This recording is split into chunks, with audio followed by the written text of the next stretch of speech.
Welcome back, history buffs and curious minds. Today, we're embarking on a powerful and often heartbreaking journey through time. We're revisiting some of the most pivotal and devastating locations of World War II, comparing the shocking scenes of destruction from 80 years ago with the vibrant, rebuilt realities of today. This isn't just a history lesson. It's a testament to resilience, remembrance, and the incredible speed of human transformation. Get ready to witness the unbelievable then and now photos of the European theater. World War II reshaped the map of Europe, leaving behind a trail of ruin that seemed insurmountable. Yet from those ashes rose modern cities, often masking the scars of battle just beneath the surface. Our tour begins in the heart of Germany, a country profoundly affected by the Allied bombing campaigns. First, let's look at Dresden, Germany. In February 1945, this beautiful Baroque city, largely untouched until then, suffered one of the most controversial and destructive bombing raids of the war. The resulting firestorm obliterated the city center. The iconic picture of the Frauenkirche, towering stone ruin, is etched into history. Now, look at the comparison. Today, the Frauenkirche stands fully reconstructed, a stunning symbol of reconciliation and painstaking effort. The surrounding areas, once rubble-strewn wastelands, are now bustling pedestrian zones, filled with cafes and shops. It's almost impossible to reconcile the black and white devastation with the vibrant colors of modern Dresden. When you walk through that square, you're not just seeing a beautiful city. You're seeing hope rebuilt, stone by painstaking stone. Moving west, they arrive at London, England. During the Blitz, from 1940 to 1941, and continuing intermittently throughout the war, Londoners endured relentless aerial bombardment. Places like the area around St. Paul's Cathedral were reduced to smoldering ruins. One famous photograph shows the cathedral miraculously standing tall amidst the smoking debris, a beacon of British defiance. Fast forward 80 years. The area is completely unrecognizable. High-rise buildings stand where bomb craters once lay. The city planning that followed the war aimed not just at rebuilding, but at modernizing and improving infrastructure. While some historic facades remain, the sheer density and energy of modern London erased the visual memory of the widespread destruction. Yet, plaques and memorials tucked away in quiet corners remind us of the sacrifices made here. Our next stop is a site synonymous with brutal urban warfare, Stalingrad, now Volgograd, Russia. The Battle of Stalingrad, spanning 6 months in 1942 and 1943, was one of the deadliest battles in human history. The city was pulverized, reduced to stacks of broken concrete, the fighting often taking place building by building, room by room. Today, Volgograd is a major industrial city. While the city was almost entirely rebuilt in the heavy Soviet style after the war, the memory is powerfully preserved. The enormous memorial complex on Mamayev Kurgan, dominated by the colossal statue, The Motherland Calls, overlooks the city. When you see the old photos showing the skeletal ruins of grain elevators and apartment blocks, and then compare them to the modern cityscape, you understand the sheer scale of the effort required to resurrect this place. This transformation speaks volumes about the Soviet commitment to memorializing their victory. Crossing into France, we examine the aftermath of the D-Day landings and the subsequent fighting.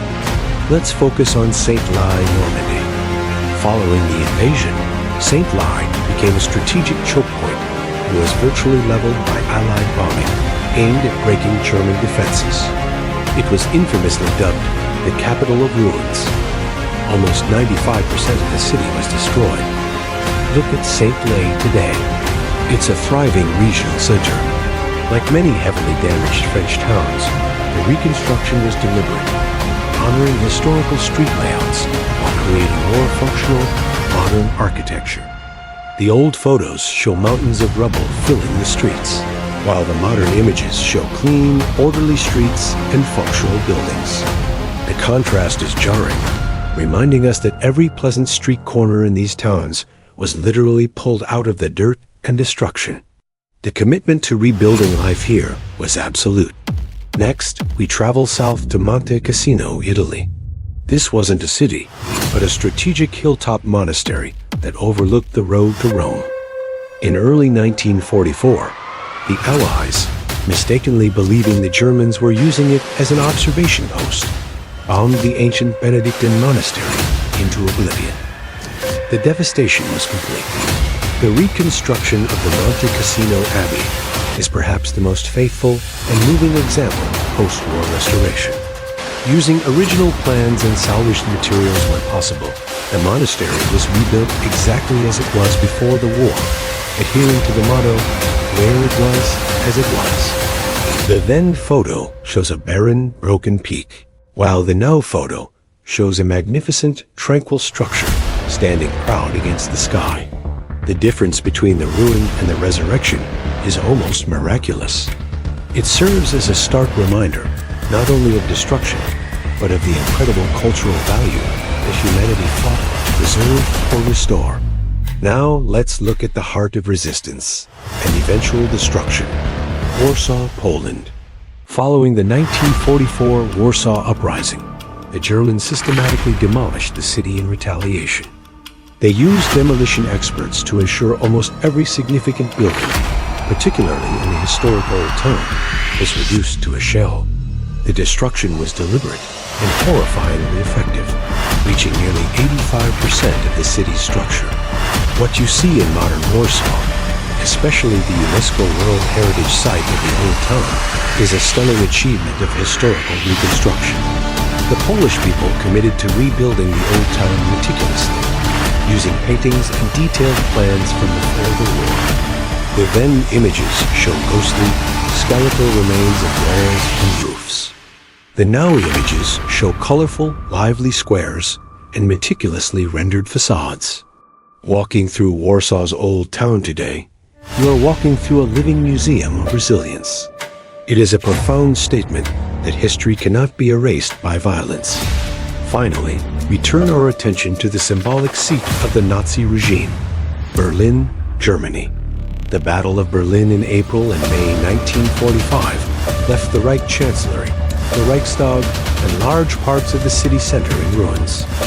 The images of Soviet soldiers raising flags over shattered government buildings are iconic representations of the war's end.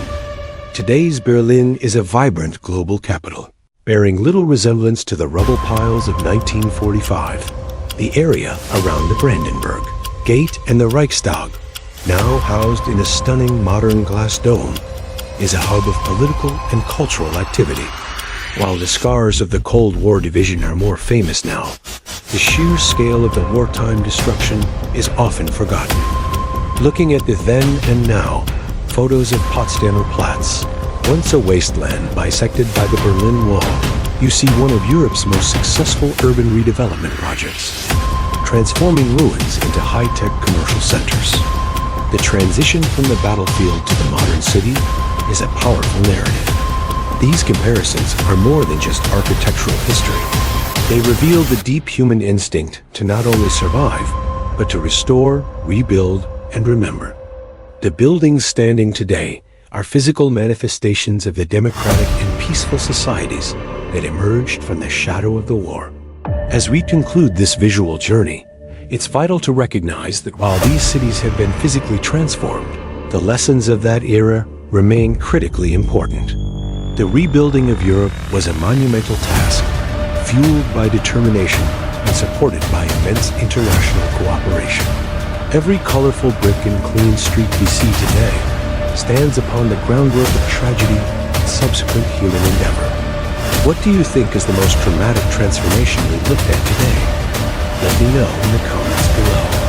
If you found this historical comparison as moving as I did, please hit that like button and subscribe for more deep dives into history's most fascinating moments.